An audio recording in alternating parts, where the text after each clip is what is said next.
La Bible révèle que la fin de toute chose est proche et que Dieu appelle tout homme à pouvoir se réjouir de la seconde venue de Jésus-Christ. L'objectif de cette présentation est de vous préparer à être du nombre de ceux qui gardent les commandements de Dieu et le témoignage, la foi de Jésus-Christ.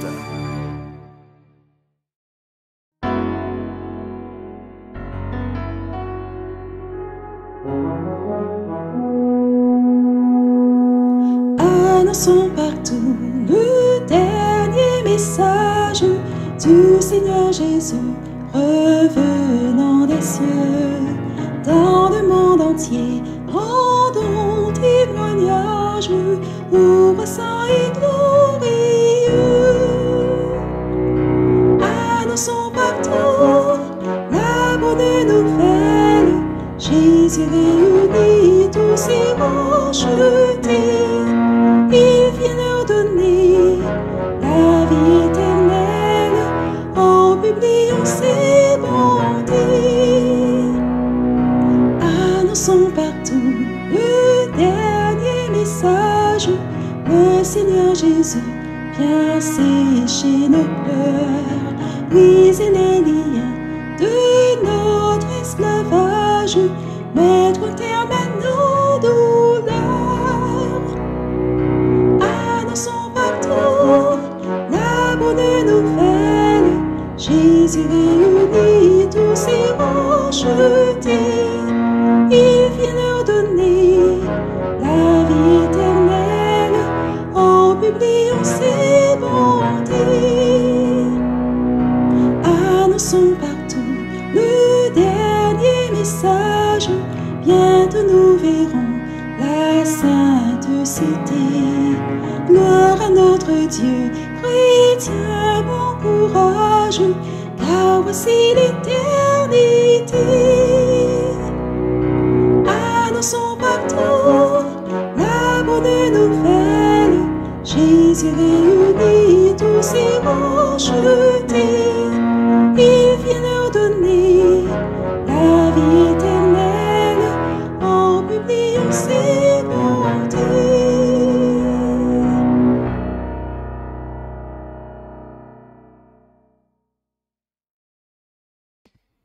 Eh bien, je tiens à saluer chacun d'entre vous.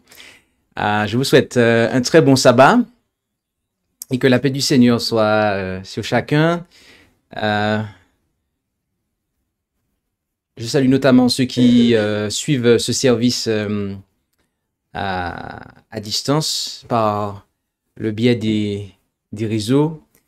Et nous allons poursuivre notre série d'études sur les livres de Daniel et de l'Apocalypse.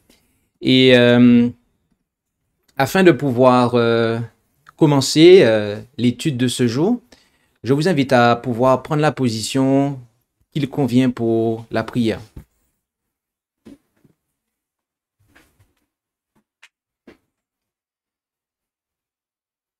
Notre Dieu, notre Père céleste, merci pour cette occasion que tu nous offres encore une fois pour nous mettre à l'étude de ta sainte parole, de ta parole prophétique, notamment du livre de Daniel qui contient des portions historiques. Et nous allons continuer à étudier cette histoire et tâcher de pouvoir trouver aussi des applications pour nous aujourd'hui. Et que tu puisses ouvrir notre intelligence et nos cœurs afin que la compréhension de ta parole soit de nature à transformer notre vie et que nous puissions pratiquer ces choses. Bénis chacun d'entre nous et c'est en Jésus que nous t'en prions, Père. Amen.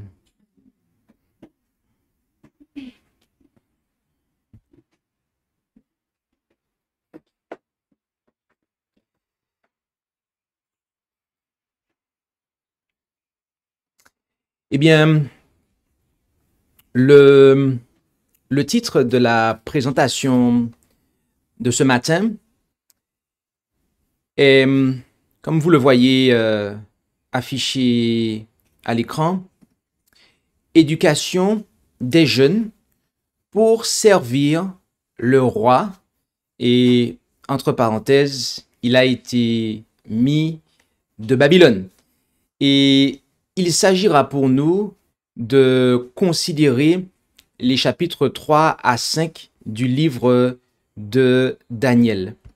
Et donc, nous allons effectivement considérer les versets en question et nous les lisons comme suit. Et le roi ordonna à Ashpenaz, chef de ses eunuques, d'amener d'entre les enfants d'Israël de la race royale et des principaux seigneurs quelques jeunes gens en qui il n'y eut aucun défaut corporel, de belle apparence, instruits en toute sagesse, ayant de la science et plein d'intelligence, et qui fussent capables de se tenir au palais du roi et de leur enseigner les lettres et la langue des Chaldéens. Et le roi leur assigna pour chaque jour une portion des mets de sa table et du vin dont ils buvaient, afin de les élever ainsi pendant 3 ans, au bout desquels ils se tiendraient devant le roi. Voici les versets que nous allons étudier durant cette heure et nous allons continuer justement à décortiquer chaque verset de façon à bien comprendre de quoi il s'agit. Et le premier élément que nous allons considérer, c'est le terme eunuque que nous voyons dans ce chapitre. De quoi s'agit-il? Alors, lorsque nous étudions la définition de ce mot, il s'agissait en fait d'hommes, notamment, principalement, qui étaient en fait castrés, d'accord? Castrés car ils avaient, dans pas mal de cas, la charge du harem, c'est-à-dire des concubines et femmes du roi. Et donc, ils étaient castrés. Ça, c'est un point principal. Et du coup, l'élément qu'il nous faut retenir, c'est que des eunuques étaient des hommes qui étaient castrés. Mais était-ce nécessairement le cas pour ce qui s'agit des jeunes Hébreux? Alors, quand nous considérons ce que nous lisons en Lévitique 21, versets 17 à 23, eh bien, nous voyons qu'il est peu probable que les fidèles Hébreux aient accepté de se laisser castrer physiquement. En effet, il avait été dit que l'homme qui avait un défaut corporel, eh bien, ne devait pas s'approcher pour offrir le pain de son Dieu. Et parmi ces défauts qui étaient mentionnés, on avait le fait d'avoir les testicules écrasés, dit la version Osterwald, d'accord? Donc, tout homme de la postérité d'Aaron, le sacrificateur qui aura un défaut, ne s'approchera point pour offrir les sacrifices faits par le feu à l'Éternel. Il y a un défaut en lui, il ne s'approchera point pour offrir le pain de son Dieu, d'accord? Il n'ira point vers le voile, il ne s'approchera point de l'autel, car il y a un défaut en lui, d'accord? Donc, il ne pouvait pas, en fait, un tel homme ne pouvait pas être au service de Dieu. Ça ne veut pas dire qu'il ne pouvait pas être sauvé, mais il ne pouvait pas, en fait, intégrer le service sacré, d'accord? Et par la suite, nous voyons que Daniel a reçu, en fait, le don de prophétie, d'accord? Et donc, il est peu probable que les Hébreux aient été castrés. Et la raison pour laquelle je dis cela avec une certaine absence de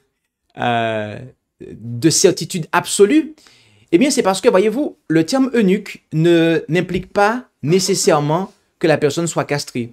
En effet, quand nous regardons le terme qui est employé en Daniel 1, verset 3, eh bien, nous le retrouvons employé pour Potiphar, d'accord? Lorsqu'on dit qu'il est un officier de Pharaon, eh bien, le terme qui est employé est le même que eunuque. Et Potiphar avait une femme. Alors, là-dessus, certains pourront dire, oui, mais on peut être castré et avoir une femme néanmoins, etc. Mais le fait est que, lorsque vous regardez le terme, vous étudiez le terme, vous voyez que vous ne pouvez pas, en fait, de manière absolue dire tous les eunuques étaient castrés, d'accord? Bien qu'une majorité d'entre eux l'étaient, mais à certains moments, vous voyez qu'il y a des éléments qui vous montrent que c'est pas nécessaire, ils n'étaient pas nécessairement, en fait, castrés, d'accord? Donc, en fait, le point que nous voulons montrer ici, c'est que eunuque, au sens large, bien que impliquant des hommes castrés, cela implique en fait des officiers, d'accord? Puisque en fait, ces hommes-là étaient castrés de manière à être des officiers au service, de manière à être dévoués en fait, d'accord? Donc, ils étaient castrés pour être dévoués au service d'eux. Et donc, ce qu'il nous faut retenir, c'est que le terme eunuque, au sens large, implique un officier, quelqu'un qui est dévoué et qui a la charge d'eux, d'accord? Et donc, c'est dans ce sens-là, en fait, que nous pouvons et devrions comprendre la chose en l'absence d'éléments beaucoup plus probants. Ensuite, il nous est parlé d'Israël. En effet, on nous dit que le roi ordonna à Ashpenaz, chef de ses eunuques, d'amener d'entre les enfants d'Israël. Nous avons vu qu'il s'agissait de Juda, en fait, des Juifs qui ont été amenés en captivité. Alors, pourquoi, en fait, on parle d'Israël ici? Comme si que les autres tribus ont été emmenées en captivité.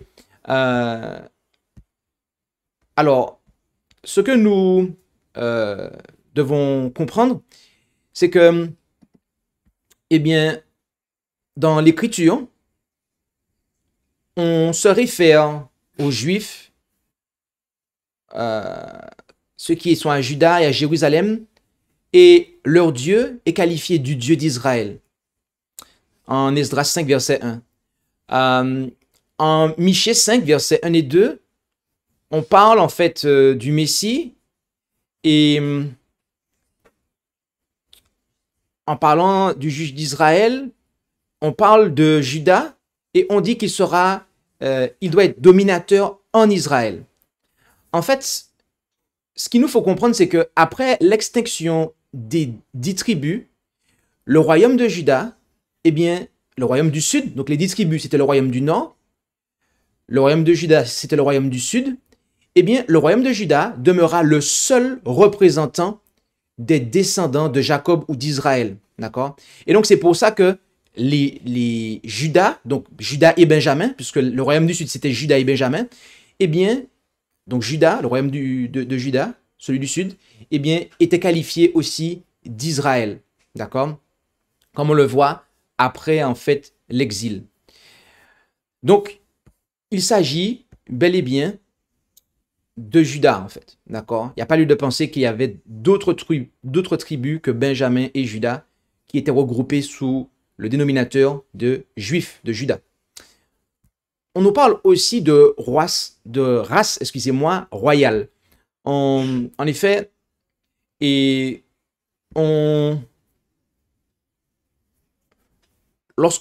si vous vous rappelez ce qu'on a vu dans les présentations antérieures, notamment la première avec laquelle nous avons commencé avec laquelle nous sommes entrés dans l'étude même du livre de Daniel, eh bien nous avons considéré attentivement le passage, la prophétie que Ésaïe a faite à Ézéchias.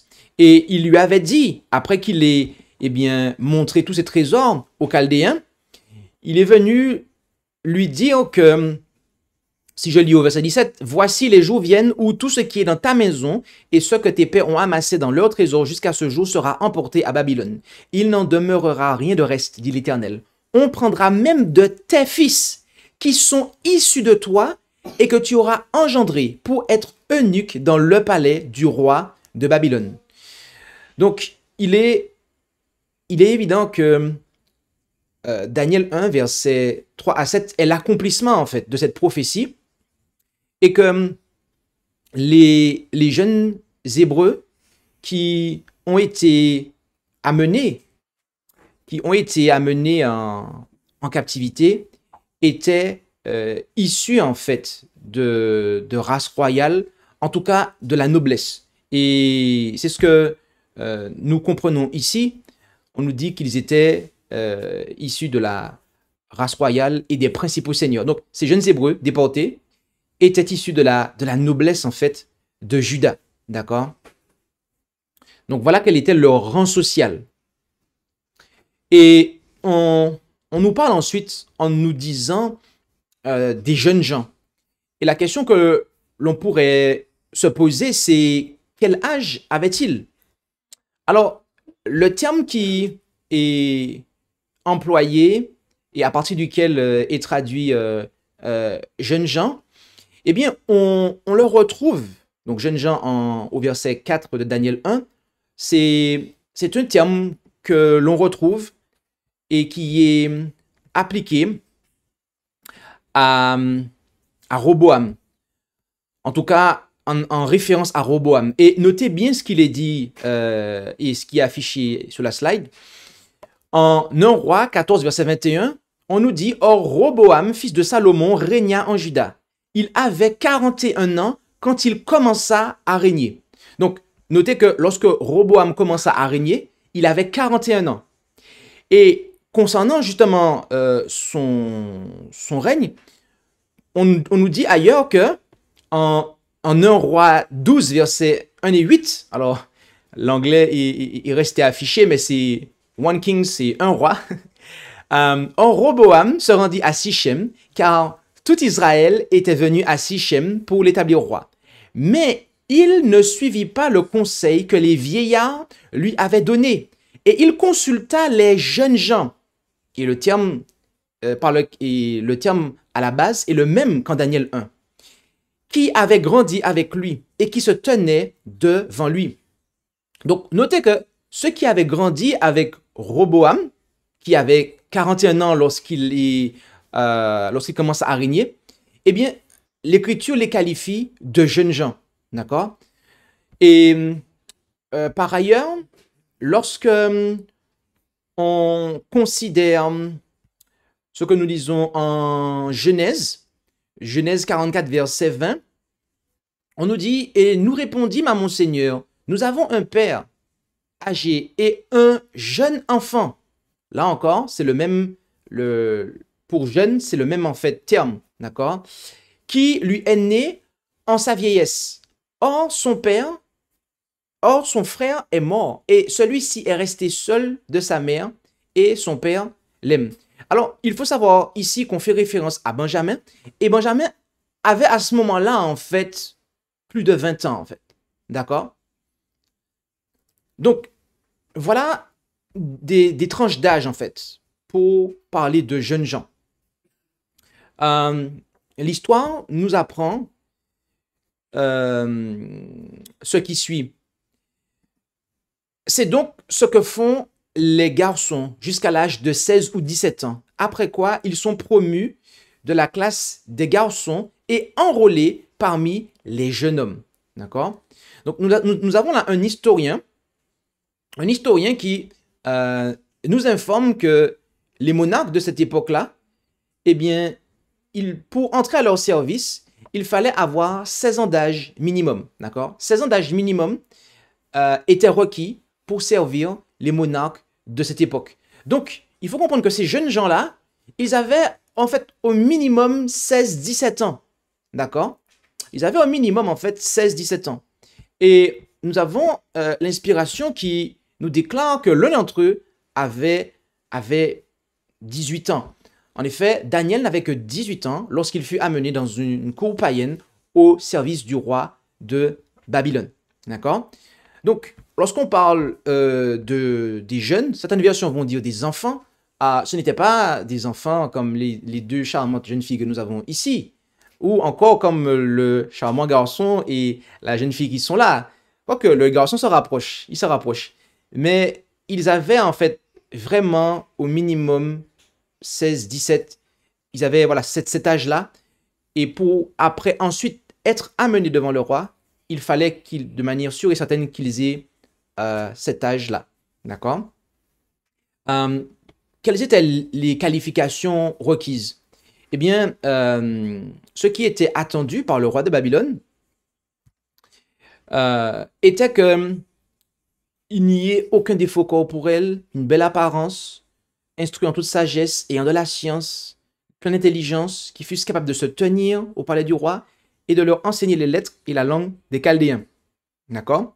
Comme on peut le voir, on a déjà lu ça tout à l'heure. Quand on paraphrase, d'accord, toutes ces caractéristiques, eh bien, nous voyons que les qualifications requises étaient une bonne condition physique, mais aussi psychologique, d'accord? Il fallait que ces personnes-là, ces jeunes-là aussi aient de la connaissance, autrement dit qu'ils soient en fait cultivés, qu'ils aient une certaine culture, et aussi qu'ils aient une rapidité d'apprentissage, d'accord? Donc, c'est ce que l'on entend lorsqu'il est dit en fait plein d'intelligence. Le terme plein d'intelligence ici, cette expression-là, elle signifie en fait une rapidité d'apprentissage. En effet, parce qu'ils auraient à apprendre en fait, durant un certain laps de temps, que l'on va voir tout à l'heure, eh bien, ils auraient à apprendre en fait les us et coutumes pour se tenir au palais du roi et aussi apprendre la littérature, l'écriture chaldéenne, d'accord? Et bien évidemment, l'aptitude au service. Donc, voilà ce que le monarque babylonien attendait, d'accord, de ceux qui devaient se tenir à sa cour, à son service. Et voyez-vous, nous pourrions en réalité dire que le roi de Babylone n'était pas un homme pieux et de notre point de vue, et nous n'aurions pas réellement complètement tort à cet égard. Mais il faut savoir que le roi de Babylone, il avait, et l'Écriture nous révèle cela, qu'il avait un soin en fait. Il prenait vraiment soin de ces jeunes-là en fait. En effet, on le voit en Daniel, chapitre 1, verset 5, où il est dit que le roi leur assigna. Donc, notez que c'est le roi lui-même, en fait, qui s'en charge. Il n'a pas délégué ça à quelqu'un d'autre. C'est lui-même, en fait, qui a assigné, qui a pris cette décision, en fait. Pour chaque jour, une portion des mets de sa table et du vin dont il buvait. Donc, notez que le roi de Babylone partageait aux élèves la nourriture qu'il estimait la plus excellente, à savoir la sienne. D'accord? On aurait pu avoir un monarque qui donne une nourriture différente, d'accord, que la sienne. Mais le roi de Babylone, en fait, il tenait en fait à ce que ceux qui allaient entrer à son service, eh bien, aient la même nourriture que lui, d'accord? Et il estimait que c'était la nourriture la plus excellente pour eux, c'était celle qu'il avait. Et donc, il y a une expression qu'il dit « aux grands hommes, la bonne nourriture ». Donc, c'est certainement comme cela que ce monarque raisonnait pour pouvoir agir de la sorte. Mais quel était le repas du roi de Babylone? Eh bien, l'Écriture nous dit que il y avait des... en tout cas, Osterval nous dit que chaque jour, on leur donnait une portion des mets de sa table. D'accord? Quels étaient ces mets? Eh bien, il s'agit de mets délicats, d'accord? Des choses raffinées, d'accord? Raffinées dans le sens que bien travaillées, d'accord? Des mets délicats. Et on peut également aussi comprendre qu'il s'agissait en fait de provisions de viande, d'accord? Donc, voilà de quoi il s'agit en fait. Quand on parlait des mets de sa table, c'était des mets raffinés et des provisions de viande. Ok? Quel était le breuvage du roi de Babylone? Alors, le texte nous dit qu'il s'agissait du vin. D'accord? De quel type de vin s'agissait-il? Pouvait-il s'agir de vin non alcoolisé? Alors, là encore, le terme qui est employé ici, fait très clairement référence à du vin fermenté, d'accord? Il s'agit de vin fermenté. Donc, voilà qu'est-ce que et ce que le roi de Babylone estimait être la meilleure nourriture et qu'il voulait partager. Il voulait partager à ces jeunes Hébreux. D'accord? Donc, ça part de bons sentiments de sa part. Ça part de bons sentiments. Il estime que c'est la meilleure nourriture et il souhaite leur partager cela. D'accord? Alors, je vais quelque peu vous laisser sur votre faim, sans faire de jeu de mots, mais nous n'allons pas développer cette partie-là aujourd'hui. On pose juste ces bases, puisque le découpage, en fait, du chapitre est fait d'une façon que il nous faut laisser cette... On ne fait qu'introduire la partie alimentaire, d'accord? Qu'on va, en fait, vraiment développer dans les présentations suivantes. Mais ici, on ne fait que simplement dresser et définir, en fait, de quoi il s'agit exactement, d'accord? Donc voilà, donc ne soyez pas surpris que là, on va passer à autre chose. Mais voilà, comme c'est de l'histoire, et donc il nous faut quand même définir des points et expliquer en fait les éléments qui y sont. Mais bien évidemment, nous ferons des applications tout à l'heure, à la fin, et pour chaque présentation. Du moment qu'il s'agit aussi de récits historiques. Quelle était la durée de la formation pour entrer au service du roi? Quelle devait être cette... combien de temps devait durer cette formation avant de pouvoir entrer au service du roi?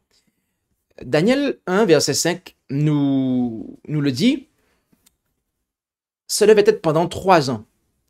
Et la question que l'on peut se poser, c'est pourquoi en fait 3 ans? Pourquoi cette période en fait?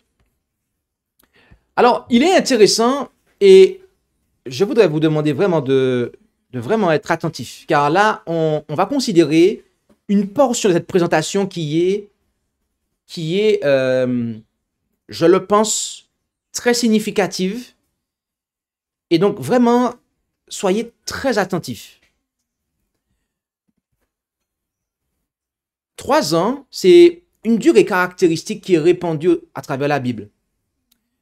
Et je vais vous inviter à vraiment pouvoir, à tête reposée, prendre chacune des références ici et vérifier ce que nous sommes en train de dire là, en fait. Il faut savoir que 3 ans, en Genèse 15, verset 9, c'est l'âge minimal pour la maturité d'un animal offert en sacrifice. 3 ans, c'est, selon Lévitique 19, verset 23, l'âge minimal pour la maturité d'un arbre fruitier. C'est-à-dire que un arbre qui n'a pas encore 3 ans, Dieu demandait à ce qu'on ne lui offre pas ses fruits, en fait.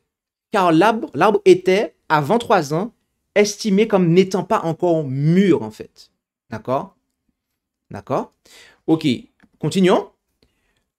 3 ans, d'après Lévitique 25, verset 21, c'est la période d'approvisionnement de la 6e année des récoltes. Par rapport, en fait, au cycle agricole que Dieu avait donné, pendant 6 ans, il devait, en fait,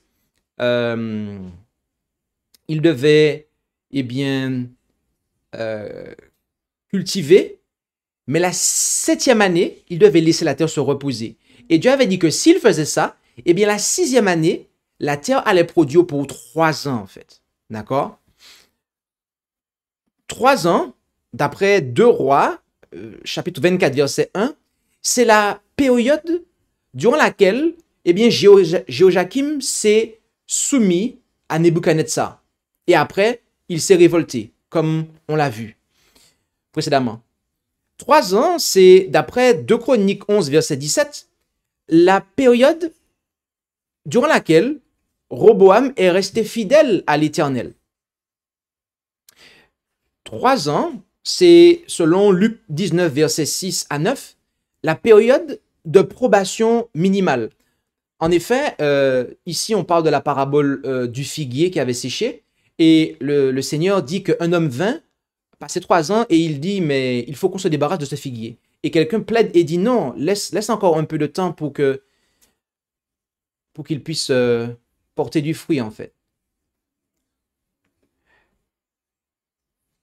En Acte 20, versets 31 et 32, 3 ans est la période d'instruction de Paul, durant laquelle Paul a instruit les Éphésiens. Je reprends ça. 3 ans est la période durant laquelle Paul a instruit les Éphésiens. Et d'après Galates 1, verset 18, 3 ans est la période après laquelle Paul se présenta aux autres apôtres. En effet, il lui était reproché de ne pas être un véritable apôtre. Et parce que il n'avait pas vu Jésus vivant, il n'avait pas, d'après les gens, reçu de ce fait son instruction de Jésus lui-même. Mais du moment de sa conversion, jusqu'au moment où il a rencontré, alors je dirais entre sa conversion et le moment où il a rencontré les apôtres, il s'est écoulé 3 ans. Et durant ces 3 ans-là, en fait, Jésus-Christ s'est révélé à lui est apparu, lui a enseigné l'évangile, d'accord, qu'il devait prêcher. Donc c'est pour ça que Paul est un apôtre, ok. C'est pour ça que ne laissez personne vous dire que Paul n'est pas un apôtre, c'est faux, et on peut le développer, et peut-être qu'un jour je ferai une présentation sur ça, parce qu'il y a des gens qui arrachent toutes les épîtres de Paul comme étant pas inspirées, parce qu'ils estiment que Paul n'est pas un apôtre, d'accord. Donc gardez ça en tête, ça c'est une fausse doctrine, et un jour nous allons déboîter, nous allons détruire ça, on va la détruire cette fausse doctrine, et aussi, et donc de manière à prouver en fait qu'il était en fait apôtre, eh bien il explique que voilà, il s'est passé 3 ans avant qu'il ne rencontre les apôtres. Donc voilà en fait les différentes caractéristiques de cette période de 3 ans. Et donc, ce que nous pouvons dire en guise de note, la note que nous pouvons faire, et ce qui serait une espèce de résumé, c'est que 3 ans semble être la période nécessaire à la préparation, l'instruction, la maturité, entre parenthèses, d'une décision importante, et le test. Et là-dessus, j'aimerais dire 2 choses. Notez que Nebuchadnezzar, le roi de Babylone, un païen, sur ce point-là, en fait, il se rapproche de ce que on voit dans la parole de Dieu, en fait. D'accord? Parce qu'il ne faut pas comprendre, en fait, que absolument tout ce que les païens faisaient était mauvais. Ok? Alors, je fais une note ici parce que je vois déjà des gens venir me dire « Ouais, Pasteur Blood défend les païens, il nous encourage au paganisme. » Ne venez pas faire ça, ça sert à rien. C'est pas ce que j'essaie de faire. D'accord? Il y a des gens, effectivement, qui ne connaissent pas Dieu, qui n'ont pas la connaissance exacte de Dieu, mais néanmoins, dans toutes leurs erreurs, dans toutes leurs hérésies et leur apostasie, il y a des choses qu'ils font qui relèvent du bon sens. Et qui, en ce sens-là, c'est quelque chose qui est inspiré, en fait. D'accord? Bien aimé, j'aimerais que vous réfléchissiez à ça. Le roi de Babylone a estimé qu'il fallait 3 ans avant qu'il puisse collaborer avec des gens. Le roi de Babylone a estimé, Nebuchadnezzar a estimé que 3 ans étaient nécessaires avant qu'il ne puisse s'associer à ces jeunes personnes, en fait. Je ne sais pas si vous me voyez venir. Mais, mes amis, aujourd'hui, on vit à une époque où on veut tout faire rapidement, en fait. Et on veut tout faire rapidement. Mais si vraiment on considère la parole de Dieu, avant de pouvoir, en fait, s'associer avec quelqu'un, que ce soit en entreprise, que ce soit en mariage, on devrait vraiment prendre le temps, en fait, de réfléchir à ça, en fait. Ah non, mais j'ai réfléchi, hein. En 2 mois, c'est bon. En 3 mois, c'est bon, hein. J'ai pris ma décision, hein. Mes amis, dans la Bible, c'est 3 ans, en fait. la période minimale. C'est 3 ans, la période minimale. Pour pouvoir instruire, tester, d'accord, et évaluer la maturité, en fait. Si vous n'avez pas, en fait, si vous n'avez pas attendu 3 ans, vous ne pouvez pas dire que vous avez pris une décision mûre, vous avez mûri votre décision, en fait. C'est pas vrai. Et à cet égard, le roi de Babylone est plus sage que vous. Et ça, c'est un roi proche, en fait. C'est un roi proche.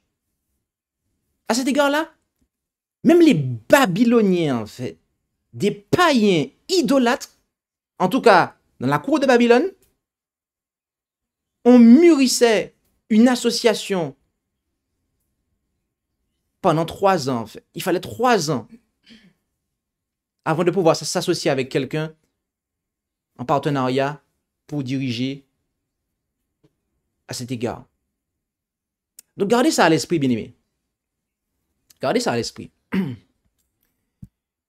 Quel était l'objectif du roi de Babylone? En éduquant ses enfants de la sorte, en leur donnant cette formation. Eh bien, on nous le dit, c'était afin de les élever. Élever, afin de les élever. Et il y a un terme, le terme par lequel, à partir duquel élever est traduit, c'est un terme particulier, d'accord, que vous voyez affiché à l'écran. Et je vous invite à considérer quelle est sa définition.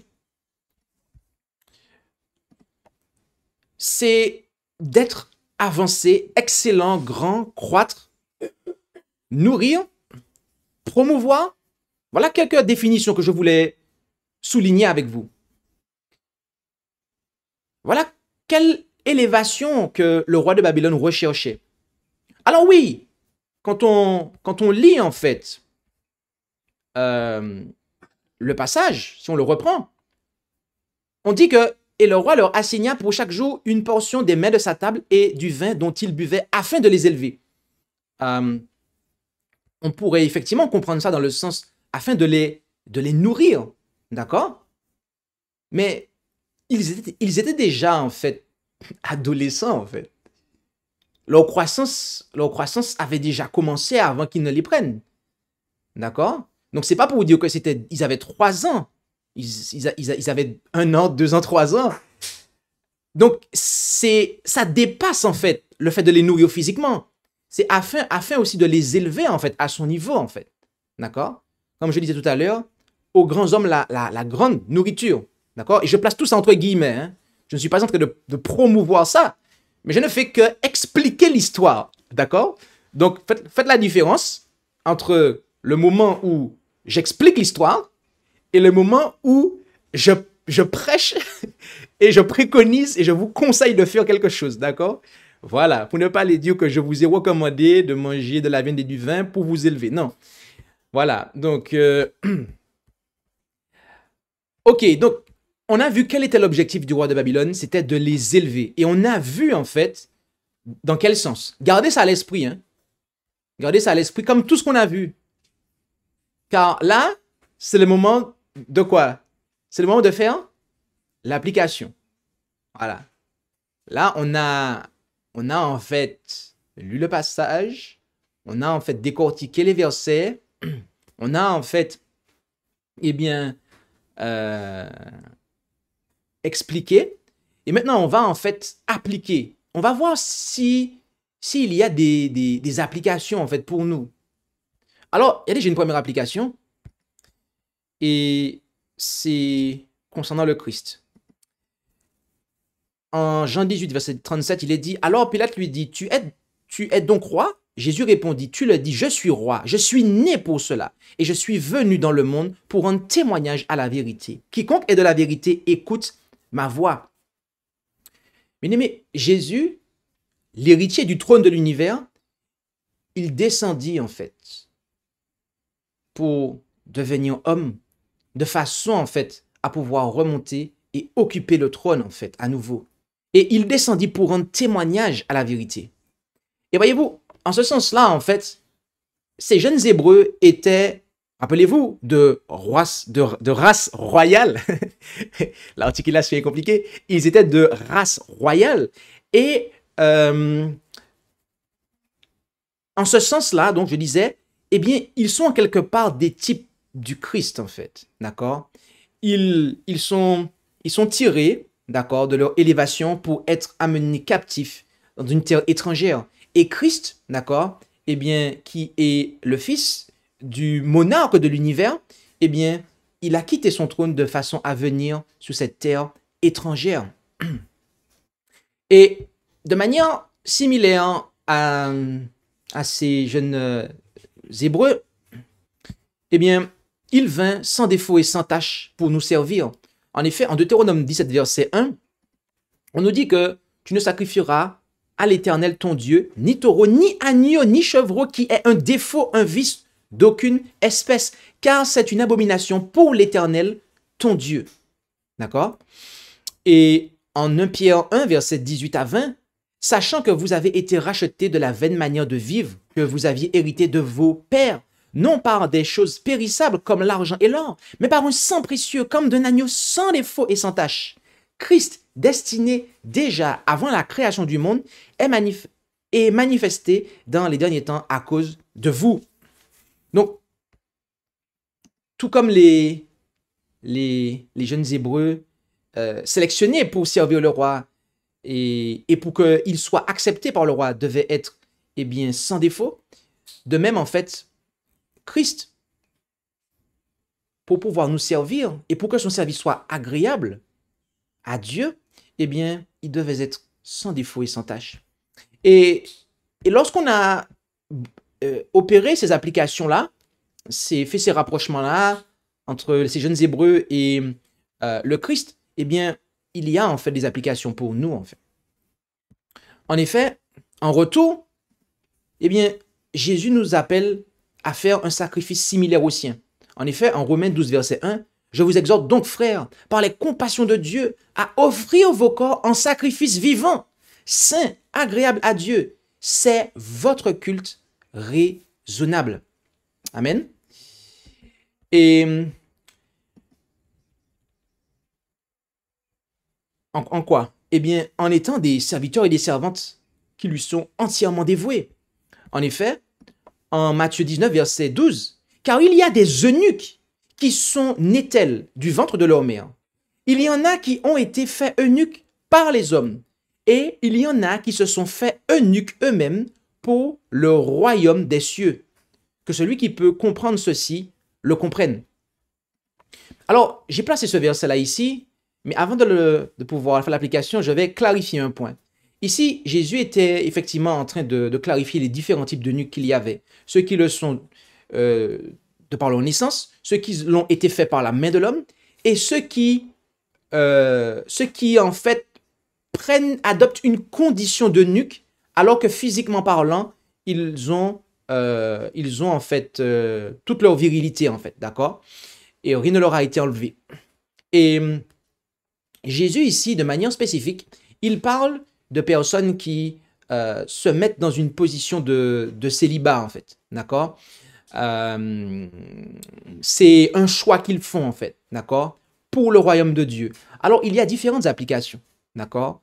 Il y a des personnes qui le sont parce que leur conjoint les a quittés et donc ils se contiennent dans cette condition-là. Et il y en a d'autres, un peu comme Paul, d'accord, pour des raisons qui lui étaient propres, notamment pour le service de Dieu et pour avoir une liberté entière pour servir Dieu, d'accord, eh bien, pour n'avoir la charge que de l'évangile et pas la charge d'une famille, eh bien, il s'est fait eunuque. Et donc, mais voyez-vous, à un certain niveau, voilà la première application, d'accord? Donc, je tiens à la faire, pour ne pas dire que oui, il n'a pas fait la bonne application. Non, non, elle a été faite, l'application première. Mais il y a quelque chose que je voulais extraire de ce passage-là, en fait, pour une application pour nous, individuellement pour chacun d'entre nous, même pour ceux qui ont une famille en fait. D'accord? Eh bien, c'est que, rappelez-vous que eunuque, au sens large, c'est un officier, quelqu'un qui est dévoué à en fait. Nous devons être dévoués au Seigneur. D'accord? Le plus que possible, dans tout ce qui nous est possible en fait. Nous devons lui être entièrement dévoués en fait. Et voyez-vous, on doit être dévoué à l'obéissance de sa parole. Et c'est ça qui va nous élever. Oui, en effet, lisez bien ça avec moi. En 1 Samuel 13, verset 19, 1 Samuel 3, excusez-moi, 1 Samuel 3, verset 19, il est dit, et Samuel devenait grand. C'est le même terme qu'en Daniel 1, lorsqu'il est dit que l'objectif de Nebuchadnezzar, c'était de les élever. C'est la même chose.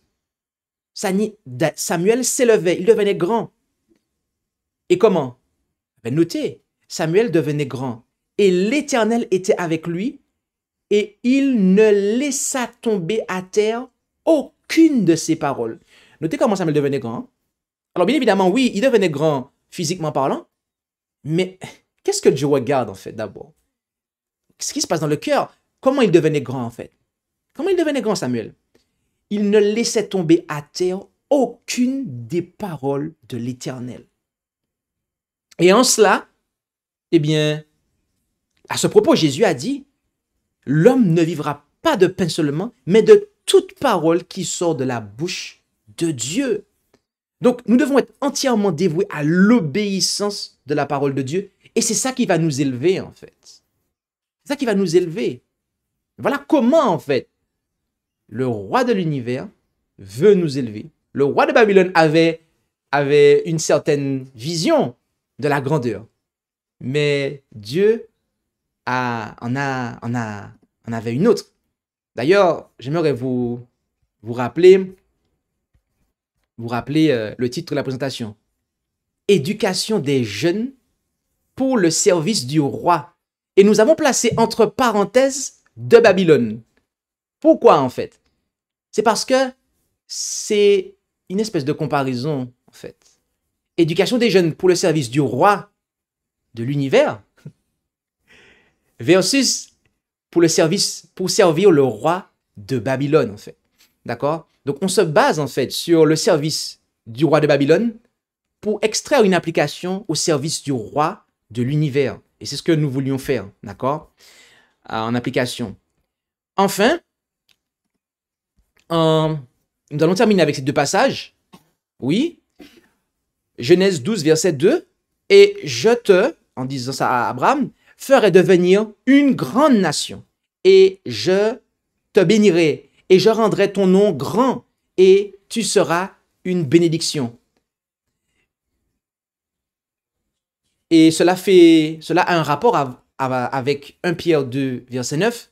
Mais vous êtes la race élue, la sacrificature royale, la nation sainte, le peuple acquis pour annoncer les vertus de celui qui vous a appelé des ténèbres à sa merveilleuse lumière. Notez, et on va faire la liaison entre la slide précédente et celle-ci.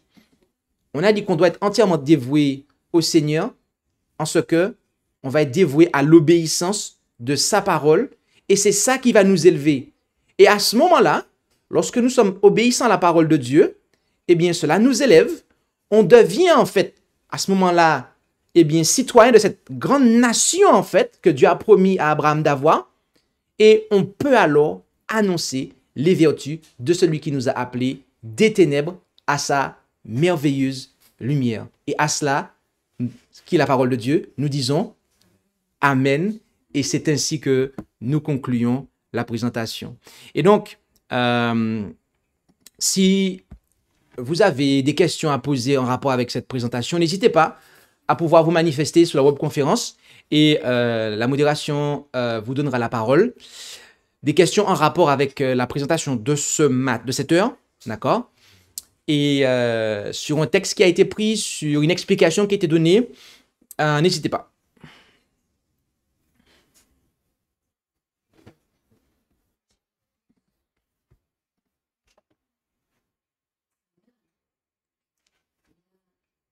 La question est la suivante. l'âge de Daniel que tu as évoqué à ce moment, est-ce que la source est biblique? L'âge de Daniel que tu as évoqué à un moment, était-ce une source biblique?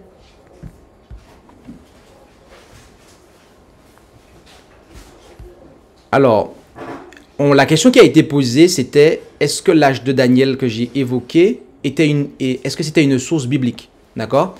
Alors, j'ai expliqué en fait. Alors, donnez-moi un petit instant. J'ai expliqué un point.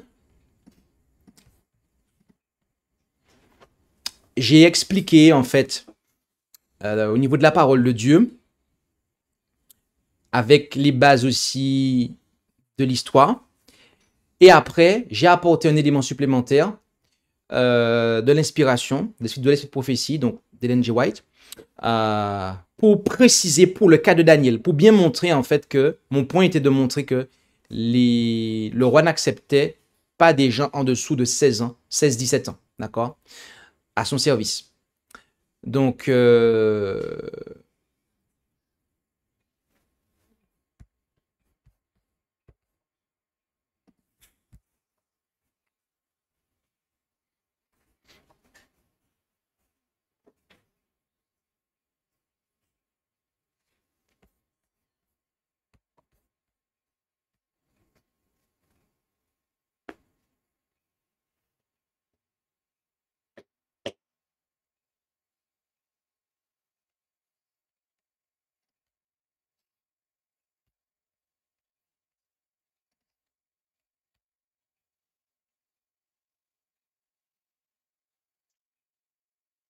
alors n'hésitez pas.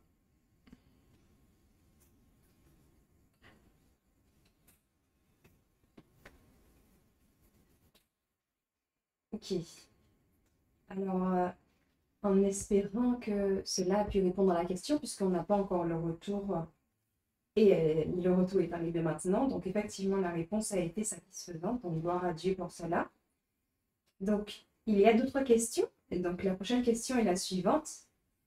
Est-ce qu'il faut également 3 ans pour la préparation au baptême? Est-ce qu'il faut 3 ans pour la préparation au baptême?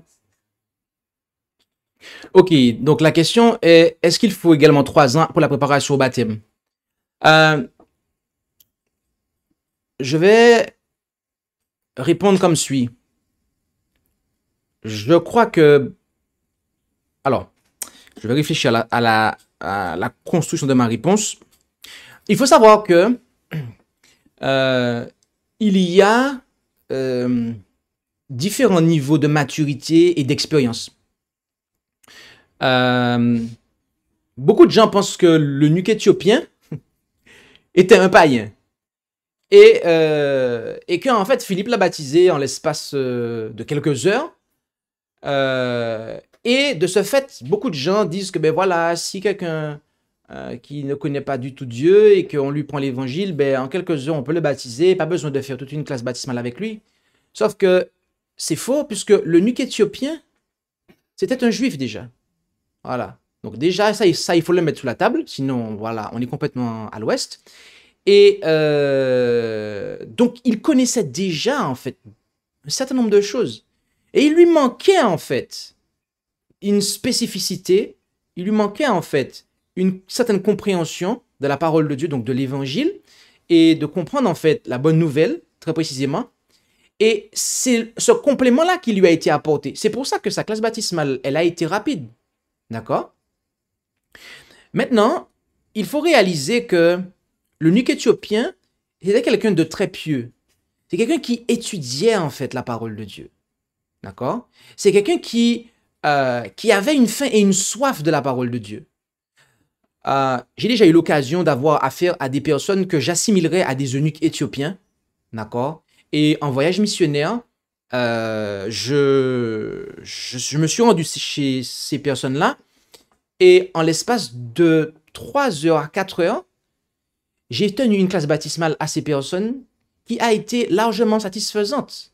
Et jamais il n'y a eu de regret de ma part ou de l'Église qui a accueilli cette personne plus tard quant à la piété de cette personne. Pourquoi? Parce que avant même qu'elle ne me rencontre, cette personne-là, elle étudiait énormément la parole de Dieu, en fait. Il fallait juste mettre certains points sous les i, certains barres sous les t, clarifier certaines notions. Mais cette personne-là, elle avait déjà donné son cœur à Dieu. Il lui manquait juste la compréhension de la vérité et de certaines doctrines fondamentales, en fait. Alors, vous me voyez venir avec cet exemple-là. Il y a aussi de ceux qui ne sont pas du tout dans cette configuration, en fait. D'accord? Et pour ceux qui ne sont pas du tout dans cette configuration, à ce moment-là, je dirais et je conseillerais effectivement à ces personnes, si elles se reconnaissent dans l'explication que je donne, eh bien de prendre 3 ans avant de se faire baptiser, afin de pouvoir véritablement déterminer si elles sont converties. Parce que voilà, en fait, on n'a pas tous le même cheminement, on n'a pas tous le même parcours, on n'est pas tous tombés dans la même profondeur dans le péché. Voilà, et quand je dis ça, je ne suis pas en train de dire quoi que ce soit de... c'est une vérité, d'accord? Donc, on a tous un parcours différent, ce que je vais faire comprendre par là. Et donc, de ce fait, on a tous des besoins en particulier. Et donc, voilà, donc je ne peux pas me baser, en fait, sur quelqu'un. Ah, je me fais baptiser avec lui, ou je me fais baptiser avec cette personne-là. Oui, mais en fait, on n'a rien compris quand on dit ça, en fait. Ou parce que lui, il s'est fait baptiser, il lui a fallu tant de temps, mais moi aussi, il me faut tant de temps, en fait. Mais c'est pas ça du tout, en fait. Est-ce que j'ai mûri ma décision? Est-ce que j'ai compris? Jésus, en fait, fait comprendre que avant de pouvoir construire une maison, il faut d'abord s'asseoir, calculer la dépense, de manière à savoir si on pourra aller jusqu'au bout, en fait. Et il y en a de ceux, ce n'est pas ça, en fait. Donc voilà, j'ai apporté une grande réponse qui, je pense, a été équilibrée et j'espère que elle pourra, elle saura répondre et convenir à tous les terrains sur lesquels la parole est tombée.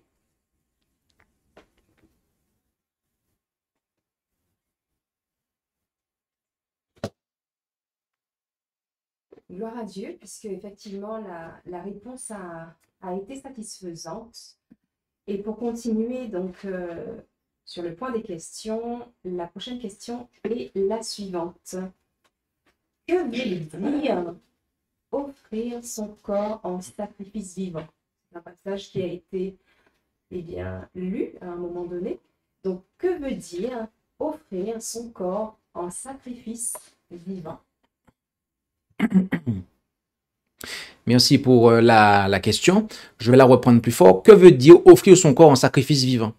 Eh bien, la fois précédente, on a parlé du culte de Baal et il y en a qui offraient leurs enfants, en fait, sur l'autel de manière littérale.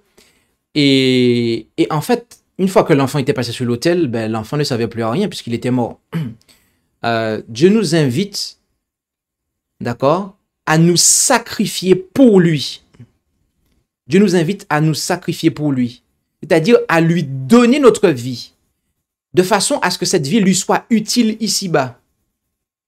Ça veut dire que nous sommes vivants, nous restons vivants, physiquement parlant. Nous fonctionnons comme des êtres vivants, parce que nous sommes vivants. D'accord? Donc, on n'est pas mort physiquement parlant. Ce n'est pas un sacrifice littéral, mais c'est un sacrifice au niveau de la fonction, des occupations, de notre style de vie, en fait. Et donc, en ce sens-là, nous sommes sacrifiés, mais comme nous ne sommes pas morts, c'est un sacrifice vivant. Donc, nous sommes vivants, nous vivons, mais si je vis, ce n'est plus moi qui vis, c'est Christ qui vit en moi, et l'amour de Christ me presse. Donc, Dieu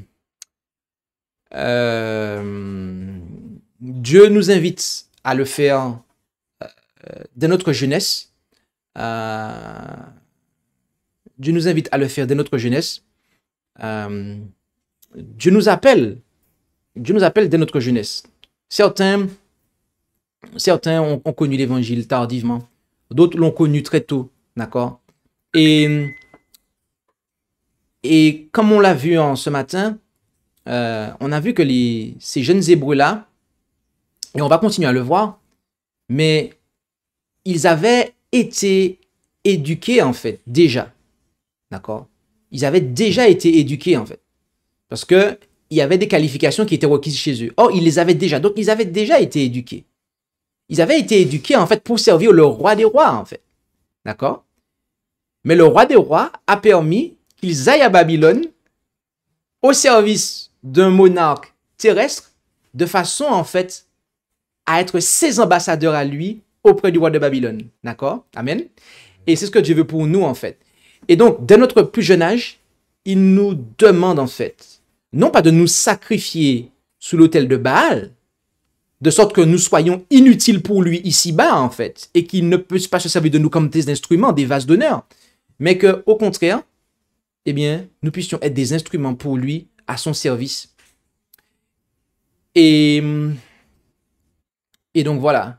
Donc, je voudrais encourager chaque jeune ici, présent, chaque jeune qui écoute ce message, à vraiment donner sa vie à Jésus. D'accord? J'ai rencontré le Seigneur à 18 ans. Et véritablement. Et depuis ce moment-là, j'avais une seule détermination, c'était de servir Dieu en fait. Dès mon plus jeune âge en fait. De façon à pouvoir effectivement faire avancer son royaume en fait. Et je vous dis, bien-aimés, la meilleure chose que vous puissiez faire quand vous êtes jeune, c'est de servir Dieu, mes amis. C'est de servir Dieu. N'hésitez pas, si vous avez d'autres questions.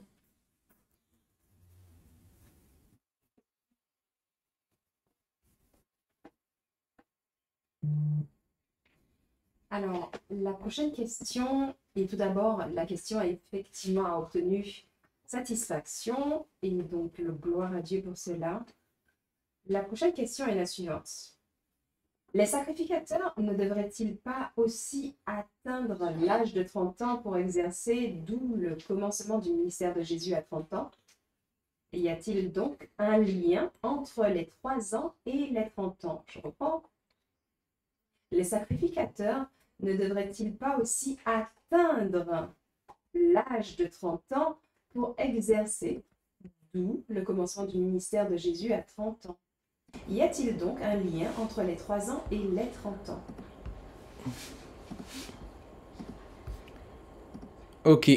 Alors, merci pour la question qui a été posée.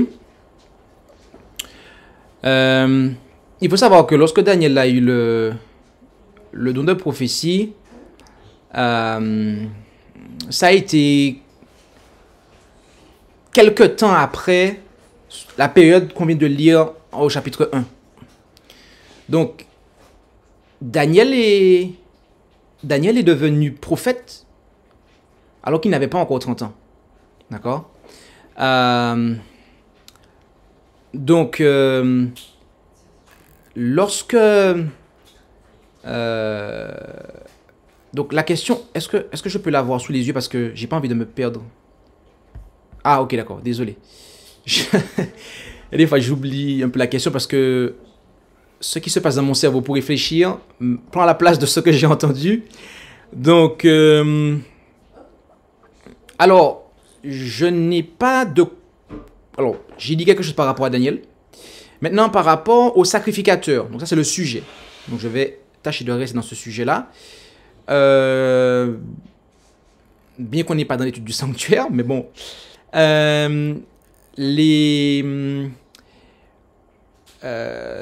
il n'y a pas d'information à ce que je sache par rapport à un âge minimal pour entrer au service du Seigneur en tant que sacrificateur. Maintenant, il y a effectivement une donnée que l'on a par rapport au Christ. La trentaine était considérée comme un niveau en fait de majorité en fait. Et donc voilà, donc du coup je ne sais pas, je n'arrive pas pour l'heure avoir de lien entre les 3 ans et les 30 ans. Donc, sachant que les 3 ans de maturité sont à comprendre à partir du moment où quelque chose est commencé. D'accord? Parce que s'il nous faut en fait les comparer, bah en fait il faudrait, voilà, il faudrait se dire, est-ce qu'à 3 ans on est mûr? Non, c'est pas à 3 ans qu'on est mûr. Maintenant, un adulte qui veut prendre une décision très importante pour sa vie, combien de temps qu'il lui faut pour mûrir cette décision? Là, 3 ans. Donc c'est une période en fait. Voilà, c'est une période de temps en fait. Donc je ne sais pas si la personne qui a posé la question a des éléments ou une direction spécifique qu'il voudrait voir, dans laquelle il voudrait que sa question soit traitée. Parce que je n'ai pas d'autre chose que cela à ajouter.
Alors, en complément à la question qui a été posée, il est dit qu'il n'a pas de référence, mais il a entendu qu'il fallait 30 ans pour être sacrificateur. Apparemment, il n'y a pas de base biblique là-dessus. D'accord.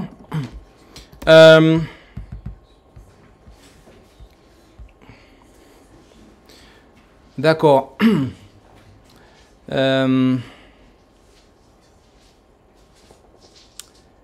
Alors, ce que je peux rajouter, c'est de dire que chez les Juifs, l'âge de 30 ans était généralement considéré comme le moment où un homme atteignait sa pleine maturité et pouvait donc assumer les responsabilités de la vie publique.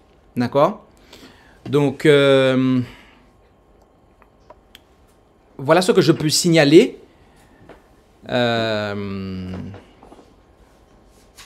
Mais il n'y a pas de texte. Il n'y a pas de texte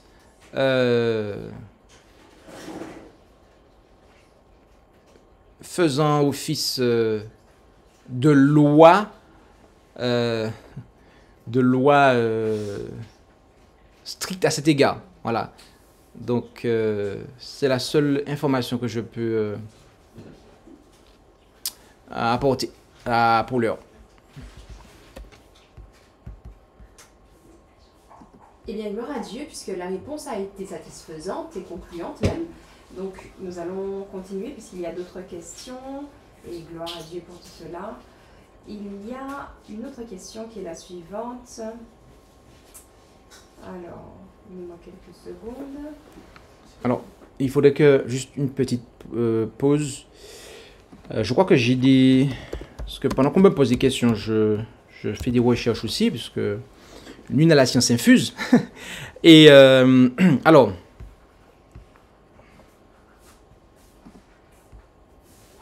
on va recommencer ça. On va recommencer ça. 4, 3. En nombre, il est dit, en Nombre 4, verset 1, « L'Éternel parla à Moïse et à Aaron et dit, compte les fils de Kehat parmi les enfants de Lévi, depuis leur famille, selon les maisons de leur père, depuis l'âge de 30 ans et au-dessus, jusqu'à l'âge de 50 ans, tous ceux qui sont propres à exercer quelques fonctions dans la tente d'assignation. D'accord? Donc ici, effectivement, on commence le recrutement à partir de 30 ans. D'accord? On commence le recrutement à partir de l'âge de 30 ans et ça va jusque... Alors, ça va jusqu'au verset 35 et après... Donc, verset 39 du même chapitre, donc Nombre 4, 39, depuis l'âge de 30 ans et au-dessus, jusqu'à l'âge de 50 ans, tous ceux qui étaient propres à exercer quelques fonctions dans la tente d'assignation. D'accord? Donc, en fait, si on s'en tient à ce passage-là, effectivement, on aurait une certaine base pour parler de la trentaine. Donc, ça appuierait en fait le concept communément admis. Et maintenant aussi, ça voudrait dire que passé 50 ans, il faudrait aller à la retraite. Donc, ça aussi, c'est quelque chose. Alors, ouais.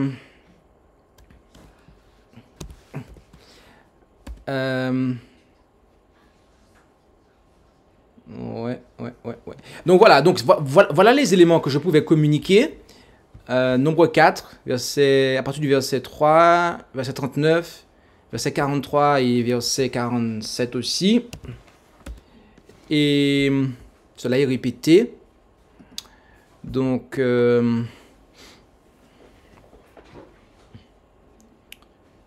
donc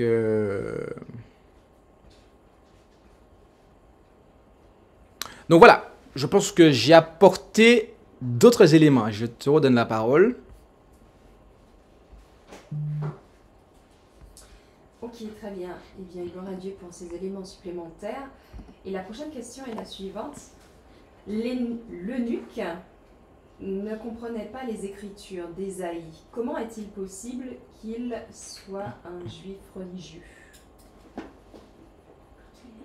Je reprends. L'eunuque ne comprenait pas les écritures d'Ésaïe. Comment est-il possible qu'il soit un juif religieux? Merci pour la question. Question très intéressante. Saviez-vous que les dirigeants juifs avaient interdit au peuple d'étudier le livre de Daniel et notamment la portion faisant allusion au Messie? Ok. Et Jésus lui-même a eu l'occasion de dire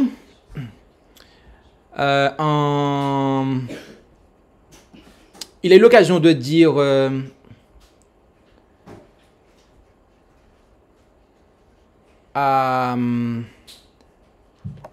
parce que là, il y a à boire et à manger dans cette affaire.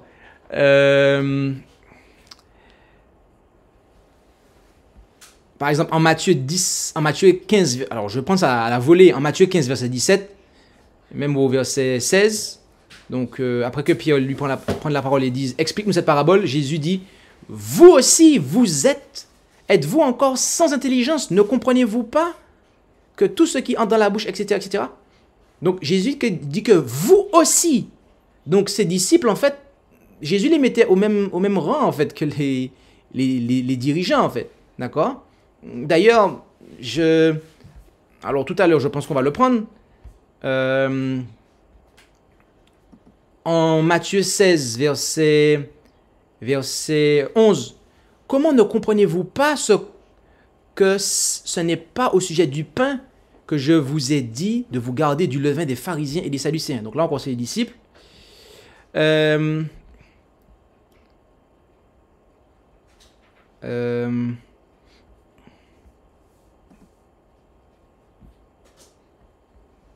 Et là, par exemple, moi, je vais me le rendre dans un passage très connu, qui est Jean 3. Jean 3, au verset... je vais prendre la réponse que Jésus a donnée à Nicodème. Tu es le docteur d'Israël et tu ne sais pas ces choses, au verset 10. En fait, avec tous les textes que j'ai pris, c'est pour vous montrer en fait que des disciples, jusqu'au docteur en Israël, en fait, Il ne comprenait pas les Écritures, en fait. Donc pourquoi s'étonner que l'eunuque éthiopien, qui était un juif, ne comprenait pas Isaïe 53, en fait? D'ailleurs, je veux dire, les dirigeants eux-mêmes, en fait, un bon nombre d'entre eux ne comprenaient pas, en fait, Isaïe 53, en fait. D'autres avaient commencé à le comprendre, mais ne voulaient pas, en fait, l'appliquer. Mais d'autres avaient, en fait, s'étaient positionnés comme ceux qui le savaient par ignorance, en fait. Donc, on ne devrait pas s'étonner que l'eunuque ne comprenait pas, en fait, Ésaïe. D'accord? Donc, je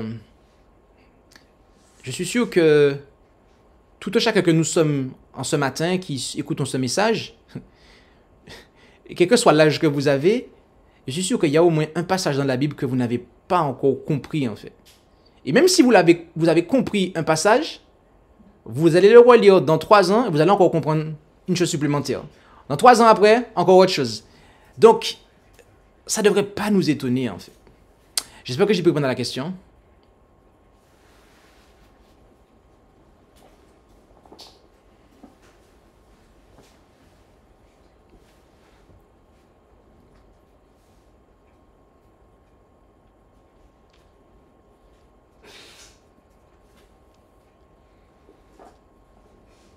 Alors,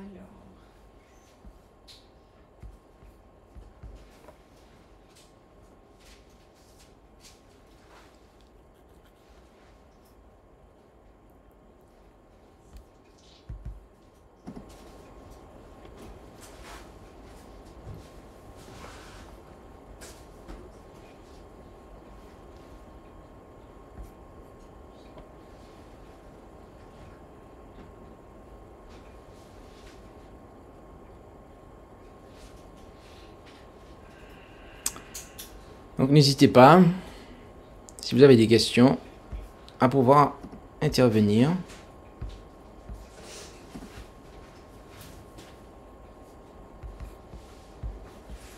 Et la parole vous sera accordée.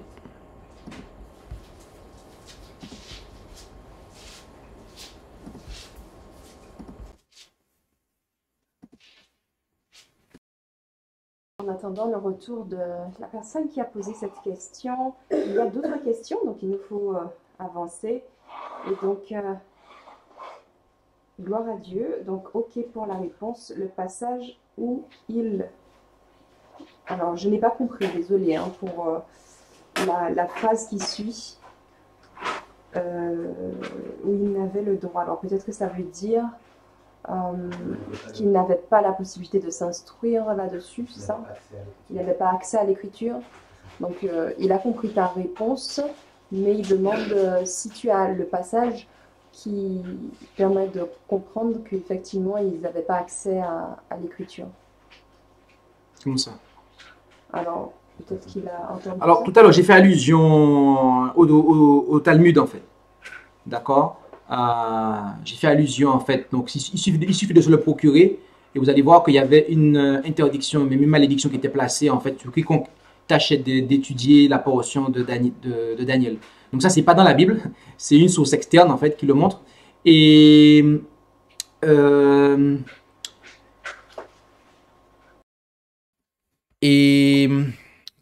ce que je voulais dire,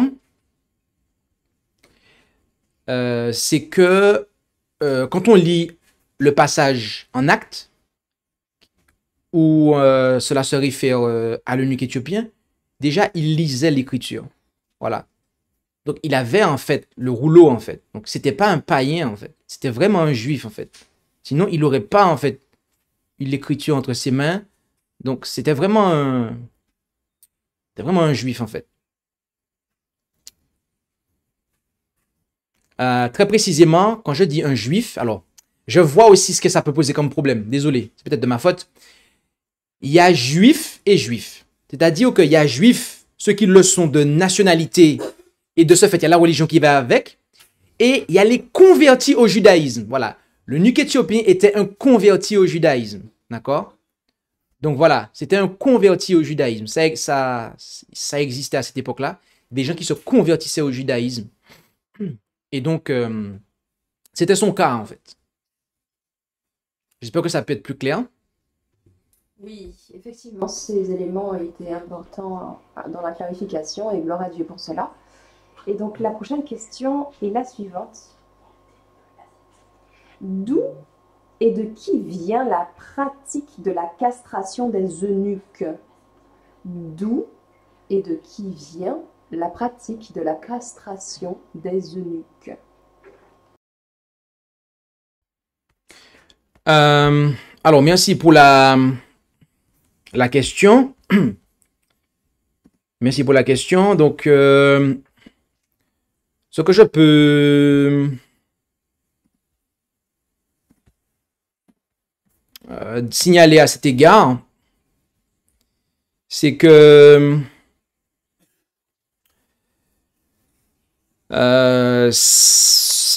cela vient du Moyen-Orient. Voilà. Donc, cela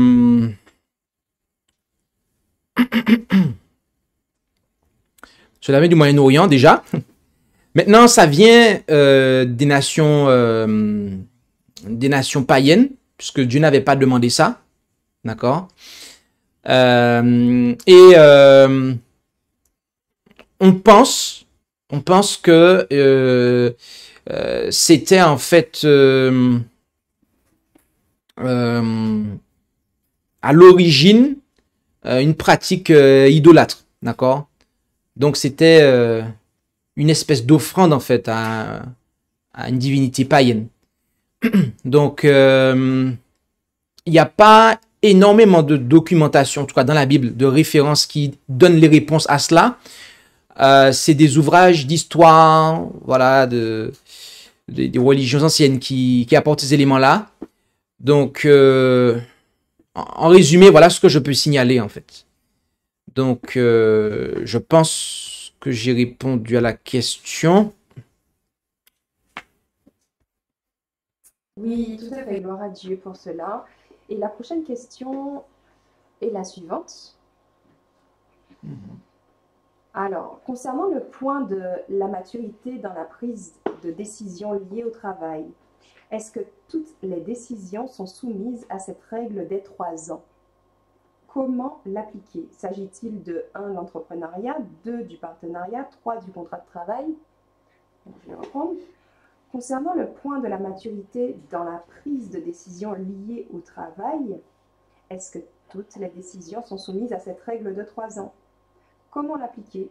S'agit-il de l'entrepreneuriat, du partenariat, du contrat de travail? Ok. Oh, bon. Ok, merci pour la question. Donc, du coup, premièrement,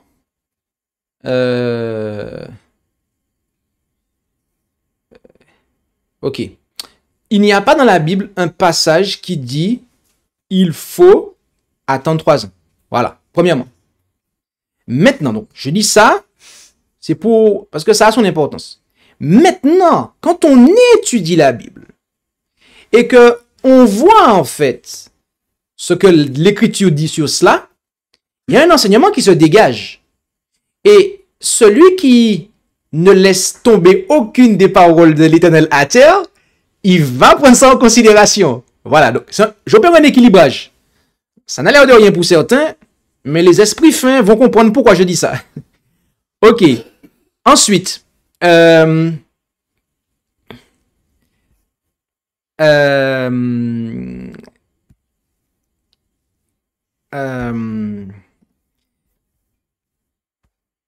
désolé. Alors, maintenant, il s'agirait, donc dans le cadre de la question posée, non pas de contrat de travail, mais plutôt en fait de partenariat dans la création d'entreprise. D'accord? Il y a des fois, on sait effectivement qu'on n'est pas censé se mettre en monter une entreprise avec des infidèles. D'accord? Mais des fois, on va vouloir monter une entreprise, un business avec des frères et sœurs, en fait. Mais on n'a pas passé suffisamment de temps, en fait, à connaître ces frères et sœurs-là, en fait. Ce frère ou cette sœur avec laquelle on veut monter une entreprise. Et du coup, comme le feeling passe bien dès le départ, ben, on va, en fait, voilà, se dire que c'est OK. Et puis, au bout d'1 an, en fait, on va commencer à découvrir la personne. On va déchanter, on va tomber des nues. Et en fait, ça va juste se casser la figure. Parce que, en fait, on s'est pas accordé une période de probatoire, en fait, de test pour savoir si une entreprise avec cette personne-là va être viable, en fait, et on va pouvoir bien la gérer, en fait. Donc, c'est vraiment, en fait, à cet égard-là, d'accord? Un contrat de travail, vous prenez un CDD, même un CDI, vous pouvez le rompre à tout moment, en fait.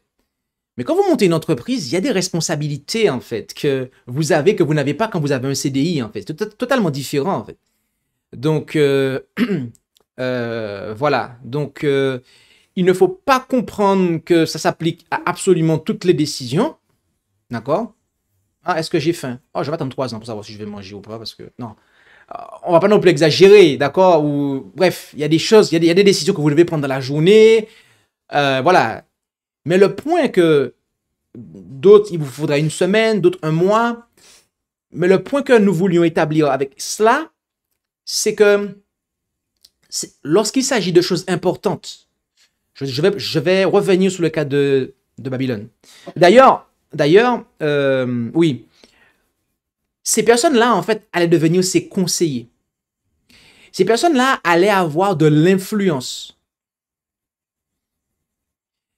Je ne sais pas si vous réalisez, mais quand vous donnez des responsabilités à quelqu'un, cette personne-là monte en grade, en fait.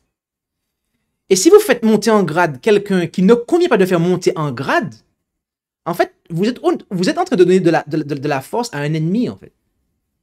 Donc, vous avez intérêt à bien savoir qui est-ce que vous élevez, en fait. D'accord? C'est pour ça que nous avons une pratique, d'accord? Et que nous comprenons le passage lorsqu'il est dit, en fait, lorsqu'il est dit pour ordonner quelqu'un, que cette personne-là ne doit pas être un nouveau converti. D'accord? Combien de temps que nous observons pour, justement, pour lui donner une maturité, pour ne plus le considérer comme un nouveau converti? Les membres d'église, dites-le moi. 3 ans, n'est-ce pas? Voilà. Parce que c'est biblique, en fait. C'est pas pour rien, en fait. Donc, pour ceux qui pas savent, mis raison là. Pour ceux qui ne savaient pas, voilà la raison. La raison est là, en fait. C'est parce que c'est biblique, en fait. 3 ans, c'est la maturité. Passé 3 ans, vous pouvez dire qu'un membre d'église, c'est plus un bébé spirituel, il est mûr, d'accord? Il est mûr et il répond à toutes les caractéristiques, on peut à ce moment-là parler d'ordination, en fait, d'accord? Et le mettre en responsabilité avec un grand R, en fait. Non pas le faire chanter ou etc., mais des responsabilités ecclésiales, diaconat, anciennat, ministère, pasteur, etc. Donc, voilà, en fait, c'est des décisions, on parle ici de grandes décisions, en fait. Et tout à l'heure, j'ai fait application au mariage. En fait, le mariage, c'est un engagement à vie, en fait. Donc, il n'y a pas, en fait, vu que c'est un engagement à vie, en fait, on devrait faire tout sauf se presser, en fait. Et on devrait vraiment mûrir la chose. Donc, franchement, typiquement le cas du mariage, en fait. Vous prenez un classement, position numéro 1, le mariage. Voilà.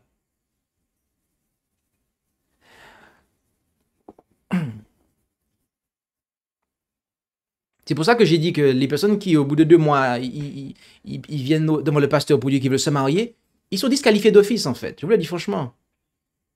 Vous vous disqualifiez d'office. Ce n'est pas vous ne pouvez pas dire que vous avez mûri la décision. C'est pas vrai, en fait. C'est pas vrai. C'est pas possible. Vous n'avez pas mûri la décision, en fait. Donc, le Jéhoiakim est resté fidèle à Babylone, au roi de Babylone pendant 3 ans, mais après, en fait, il s'est rebellé. L'autre encore, Roboam aussi, il est resté 3 ans fidèle à Dieu et après, il s'est rebellé. En fait, 3 ans, il faut comprendre que c'est une période minimum, en fait. Minimum. je m'adresse aux jeunes filles, d'accord? Le jeune homme qui vous courtise, et bien évidemment, les garçons pourront aussi se l'appliquer à eux. Mais principalement aux jeunes filles. Les jeunes femmes, là, qui veulent se marier. Le jeune homme qui vous courtise, est-ce que vous le connaissez depuis plus de 3 ans? Si oui, durant les 3 ans pendant lesquels vous êtes en train de considérer le mariage avec lui, est-ce que ce jeune homme-là, en fait, est allé voir ailleurs?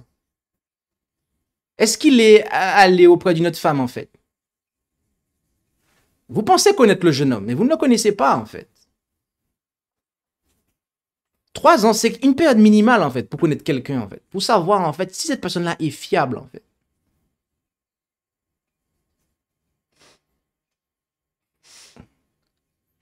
Donc, de grâce, à l'avenir, ne venez dire à personne dans la vérité présente que vous avez mûri votre décision après quelques mois de fréquentation de quelqu'un. Vous pouvez pas dire ça, en fait. C'est de l'immaturité totale de dire ça, en fait. Et je vous dis, vous n'aurez que vos 2 yeux pour pleurer pour l'avenir.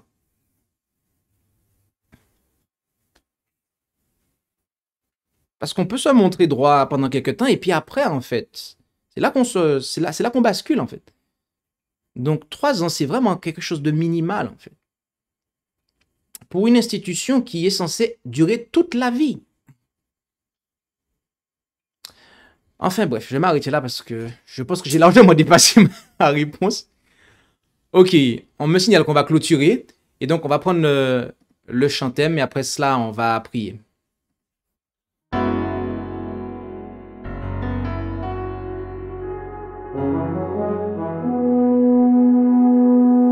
Annonçons partout le dernier message du Seigneur Jésus revenant des cieux. Dans le monde entier, rendons témoignage au roi saint et glorieux. Annonçons partout la bonne nouvelle. Jésus réunit tous ses rachetés.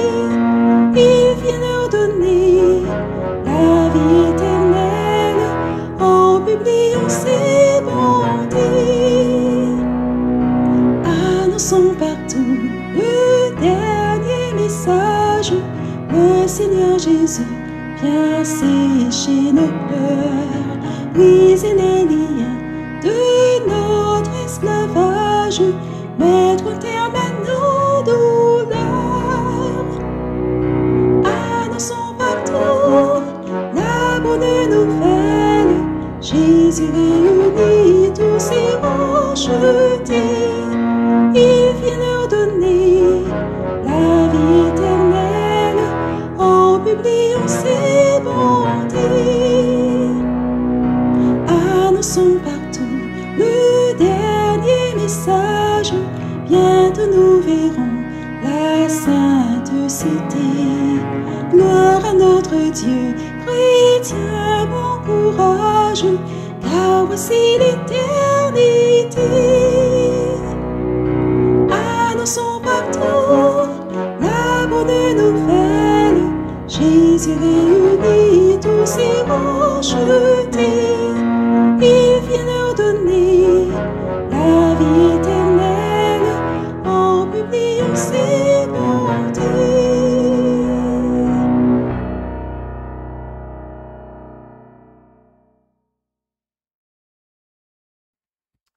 Amen. Eh bien, nous allons prendre la position qu'il convient pour la prière finale. Et je vous invite à, là où c'est possible, pouvoir vous prosterner avec moi.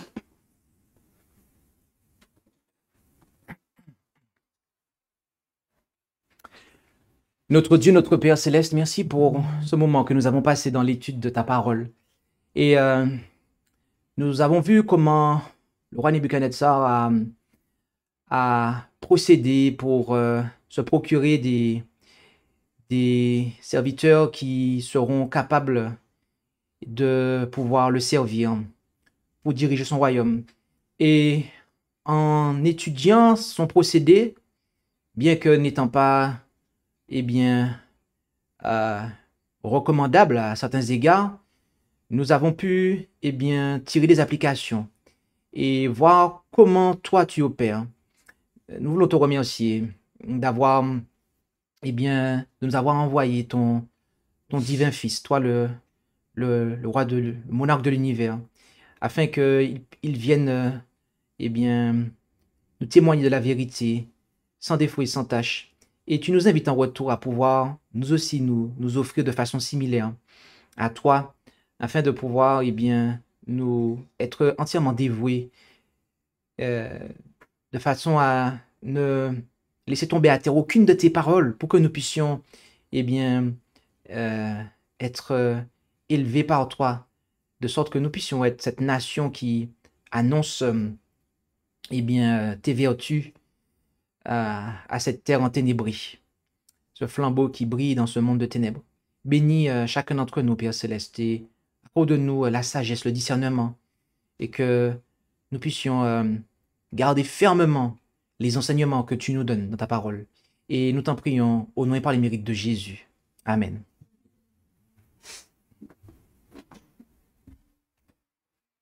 Merci d'avoir écouté cette présentation avec intérêt. Pour plus d'informations, consultez notre site internet lereste.org et suivez-nous sur Facebook ainsi que sur YouTube à @lereste. Vous pouvez aussi nous contacter par email à info@lereste.org ou par téléphone au +33 6 12 60 13 69.